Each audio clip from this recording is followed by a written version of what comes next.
जय श्री कृष्ण, राधे राधे। आप सभी कैसे हैं? आशा करती हूँ आप सभी अच्छे होंगे, तंदुरुस्त होंगे, स्वस्थ होंगे।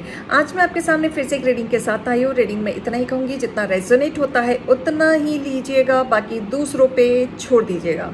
किसी को पर्सनली कंसल्टेशन लेना है उसके लिए ऊपर दिए गए नंबर पे व्हाट्सअप कर सकते हैं। कॉल्स को अवॉइड करें। कोई फेक अकाउंट से आपको अप्रोच करता है तो बच के रहें। 8877551171 इस नंबर के अलावा कहीं से भी कोई भी अप्रोच करता है आप ब्लॉक कर सकते हैं। कोई टैरो और न्यूमरोलॉजी सीखना चाहता है उसके लिए भी ऊपर दिए गए नंबर पे आप संपर्क करके डिटेल ले सकते हैं। तो चलिए स्टार्ट करते हैं। आज की रीडिंग में गाइडेंस में क्या आ रहा है ईश्वर की तरफ से। हे ईश्वर, हे गणपति बप्पा, हे भोलेनाथ। ओके,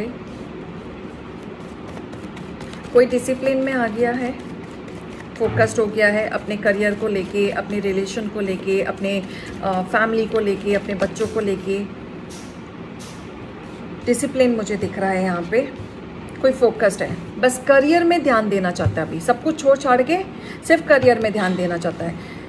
कन्फ्यूज़न से निकलना चाहता है। मतलब समझ में तो आ नहीं रहा है क्या नहीं है, क्या कन्फ्यूज़न है, लेकिन अब उसको दबा के आगे बढ़ रहा है कोई। मतलब सोच पता है कैसी होगी है, पहाड़ में जाए सब कुछ। मुझे अब अपने करियर पे ध्यान देना है, कोई रिश्ते नाते नहीं देखने, मुझे कुछ नहीं करना। अब ऐसी वाली एनर्जी आ गई है।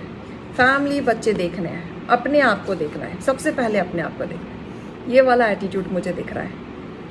तो ये जो एटीट्यूड मुझे दिख रहा है, अगर आप ऐसे ही चलते रहे तो आप कहीं ना कहीं क्लैरिटी पे ज़रूर पहुंच जाएंगे। लेकिन आपकी एनर्जी कैसी है? थोड़े दिन रहती है आपके अंदर ऐसी एनर्जी, फिर से आप एकदम से स्टक हो जाते हो। जब आप अकेले होते हो या छुट्टी हो गई या एकदम बहुत फ्री हो गए, तब आपका दिमाग घूमना शुरू हो जाता है। तब आपको लगता है कि ओहो ये क्या हो गया, क्या करूं क्या नहीं करूं, कैसे करूं। ये आपकी जो उलझन है ना, ये हमेशा बनी रहती है। इस उलझन से आपको निकलना है, ये उलझन में नहीं रहना है।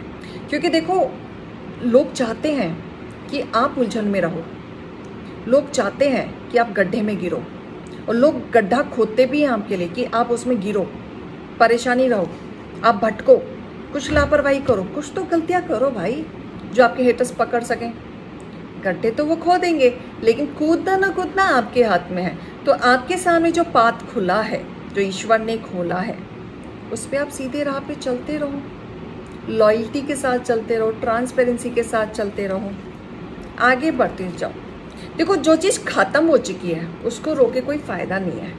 क्योंकि आपके हेटर्स चाहते हैं कि आप रोते ही रहो, क्योंकि कोई ना कोई प्लानिंग उनकी तरफ से रहती है। क्योंकि नज़र तो वो रखते हैं आपके ऊपर, नेगेटिविटी डेफिनेटली रहती है। क्योंकि अभी भी कोई ना कोई क्रिया है, नेगेटिव चीज़ें, नज़र, टोना टोटका चालू रहता है। तो आपके लिए ना वो गड्ढा खोदने के लिए तैयार रहते हैं। लेकिन यहाँ पे एक ऐसी चीज़ मुझे दिख रही है कि आपके जो हेटर्स हैं वो आपको पसंद तो बिल्कुल नहीं करते, जिसके वजह से वो षड्यंत्र रचते रहते हैं, प्लानिंग करते रहते हैं, नेगेटिविटी डालते रहते हैं, गॉसिप करते रहते हैं, चुगलियाँ करेंगे, नाम खराब करेंगे। लेकिन आपको सतर्क रहना है, आपको सैडनेस और अकेलेपन में नहीं जाना है। लेट गो करके स्मार्टली तरीके से आगे बढ़ना है। चैलेंज आएंगे, रिमेंबर दिस, बिल्कुल आएंगे। लेकिन जब आप अपने ऊपर फोकस कर रहे हैं ना, स्ट्रेट फॉरवर्ड की तरह, इमोशंस को कंट्रोल कर रहे हैं, यानी कि आपके हेटर्स गड्ढा तो खोद रहे हैं, आप ऐसे ही चलते रहो। उस गड्ढे में आपके हेटर्स कूदने वाले हैं, वो गिरेंगे। चैलेंज आएगा, कितने भी पैसे लगा लें, कहीं पे भी लगा लें, कितना भी बचा लें, कितना भी दबाने की कोशिश कर लें, ये लापरवाही आपसे जताना चाहते थे, लापरवाही इनसे होगी।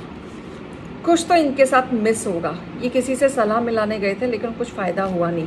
क्यों नहीं हुआ? क्योंकि द फूल के साथ क्या आया है? 9 ऑफ वॉन्ड, यानी कि चैलेंज। जो सलाह लेने गए थे वो उल्टी पड़ गई, इनके लायक कुछ काम नहीं हुआ, यानी कि एक गड्ढे में खुद गिर रहे हैं। आपको ईश्वर बचा रहे हैं, आप पे पूरा फोकस्ड है। आपकी इच्छाएं, आपकी मन की इच्छाएं, आपके ड्रीम, आपके मैनिफेस्ट आपकी पूरी होते हुए दिख रही हैं। आप सुरक्षित हैं, आप आगे बढ़ रहे हैं, बिल्कुल बिना घबराए निकलो भाई, निकलो। बर्डन में मत रहो, उलझो नहीं, ईश्वर पे भरोसा रखो। बहुत उतार चढ़ाव देखो जीवन में डेफिनेटली चल रहे होंगे, मान सकती हूँ मैं, लेकिन कुछ चीज़ें अभी भी हैं जो बची हैं, उनसे उस तक पहुँचो। जो जा चुका है ना, आपको छोड़ के जाने दो।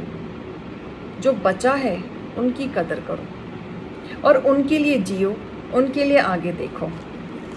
अभी चीज़ें स्लो है ना, आगे नहीं होंगी।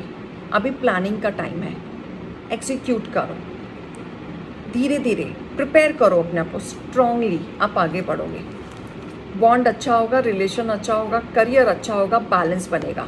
साथ में क्या आया है, क्वीन ऑफ पेंटिकल, यानी कि जो भी मेहनत करोगे, साथ में एट ऑफ पेंटिकल, जो भी मेहनत करोगे, साथ में पैसा ही पैसा, रिलेशन में भी वाह भाई वाह वाह। क्लियर? तो रफ्तार से बढ़ते जाओ, चीज़ों को पीछे मत पलट के देखो, आगे बढ़ते जाओ, बहुत कुछ आपका इंतज़ार कर रहा है। चलो गाइडेंस मोटिवेशन देख लें, माता रानी की तरफ से आपके लिए क्या आया है, क्या स्पिरिट गाइडेंस दे रहे हैं। गाइडेंस है, मोटिवेशन है, अलर्ट है, जो भी है हम देख लेते हैं। क्लियर?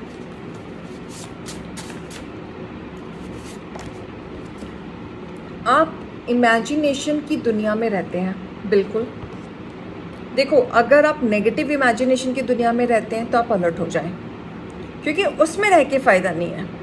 फिर देखो, ये कितना भी मोटिवेशन दे लो, कितना भी अच्छी बातें कर लो, फिर वो बातें होंगी आपके लिए, कोई फ़ायदा नहीं होगा। अगर आप अच्छी बातें सोच के इमेजिन करते हो, चाहे वो पूरी ना हो, मैनिफेस्ट तो होंगी, मैनिफेस्ट होंगी तो कभी तो पूरी होंगी। अगर इस दुनिया में हो तो ठीक है, तो आप कर सकते हो, लेकिन नेगेटिविटी की दुनिया में नहीं रहना है आपको, पॉजिटिविटी की दुनिया में रहना है। क्लियर? कोई आपसे नाराज़ है, वो चाहता है आप सामने से बात करें, तो किसी की नाराज़गी चल रही है यहाँ पे और कोई इंतज़ार कर रहा है, प्लीज़ बात करें।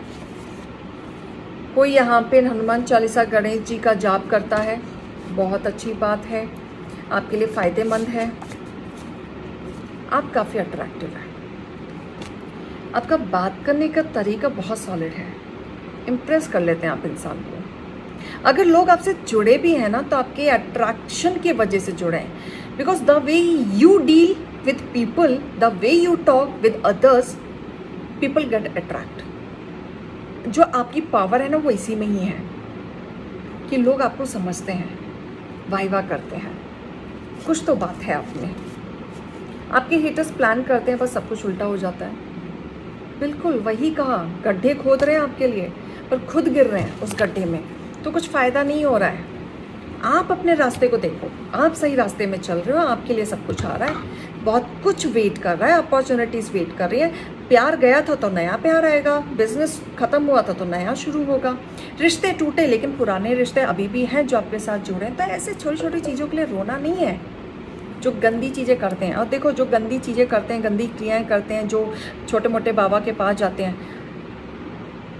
कुछ नहीं होता है, कोई वर्क नहीं करता।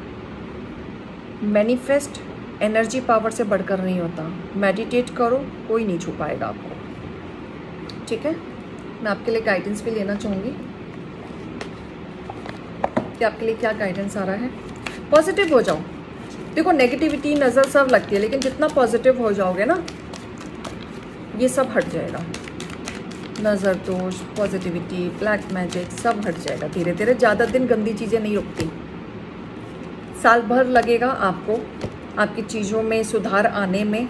आप रेडी हैं, आप तैयार हैं, काफ़ी चीज़ें आपको समझ आ रही हैं, बहुत सारी चीज़ें आप क्लियर भी हो रहे हैं, आपको क्या करना है क्या नहीं करना है वो भी क्लियर हो रहा है। बहुत सारी चीज़ें आपको अपने हाथ से चीज़ें ठीक करनी है जो बिगड़ गई थी, अबंडेंस आएगा। जब तक आप अपनी चीज़ों पे नहीं खड़े होगे, एक्शन नहीं लोगे, चीज़ें आगे नहीं बढ़ेंगी। उस चीज़ का आपको खास ध्यान देना है। मैं यहाँ पे देवी देवताओं के भी मैसेजेस आपके लिए निकालना चाहूँगी कि किसकी ब्लेसिंग, किस ईश्वर की ब्लेसिंग आपके ऊपर है। मुझे बताएं, किस ईश्वर की ब्लेसिंग मेरी यूनिवर्स के ऊपर खासकर चल रही है, मुझे बताएं। यहाँ पे सबसे ज़्यादा ब्लेसिंग चल रही है यम देवता की। किसी का यहाँ पे बैड साइकिल ख़त्म हो रहा है और यम देवता न्यू बिगनिंग ला रहे हैं आपके जीवन में। पावरफुल मूवमेंट आ रहा है आपके जीवन में, और ये ब्लेसिंग किसके वजह से हो रही है? यम देवता की वजह से, जो आपकी बुरी चीज़ों को ख़त्म करके नई चीज़ों को लेके आ रहे हैं। और यहाँ किसी यूनिवर्स के ऊपर शिव जी की भी ब्लेसिंग है, जो आपकी न्यू बिगनिंग को तो शुरू करेंगे, एंड करने के बाद नई चीज़ें शुरुआत होंगी, पावरफुल मूवमेंट आएगा, रिसोल्यूशन होगा, आपके अंदर एक होल्ड भी आएगा। शिव जी कह रहे हैं आप अपनी पावर को समझेंगे और उस पर कन्वर्ट करेंगे, अपनी अथॉरिटी जो आपने खो चुकी थी, जो कंट्रोल आपके अंदर नहीं था, वो सारी चीज़ें अब डेवलप होंगी और ये भोलेनाथ जी की कृपा से होगा। तो और ये जो हो रहा है भोलेनाथ की मर्जी से ही हो रहा है। विष्णु जी का भी आशीर्वाद है आपके ऊपर। आपको ये जीवन में विष्णु जी बैलेंस लेके आएंगे, फाइनेंशियली बैलेंस जो बिगड़ गए थे, रिश्तों नातों में जो बिगड़ गया था, मनी वाइज जो बिगड़ गए थे, इसमें बैलेंस मुझे दिख रहा है कि अब जो चीज़ें आपकी बिगड़ गई थी ना, जैसे मॉडरेशन में कमी आ गई थी, तो वो सारी चीज़ें जो बिगड़ गई थी, कंट्रोल नहीं हो रही थी, वो अब आपकी बिगड़ेंगी। जैसे हेल्थ ख़राब थी तो हेल्थ ठीक हो जाएगी, फैमिली इश्यूज थे फैमिली ठीक हो जाएगी, प्यार ख़त्म हो गया था तो नया प्यार आ जाएगा। ठीक है, तो ऐसी चीज़ें मुझे ठीक होते हुए दिख रही हैं, राइट। तो ये रीडिंग और गाइडेंस को लीजिएगा। अभी मैं चलती हूँ। राधे राधे।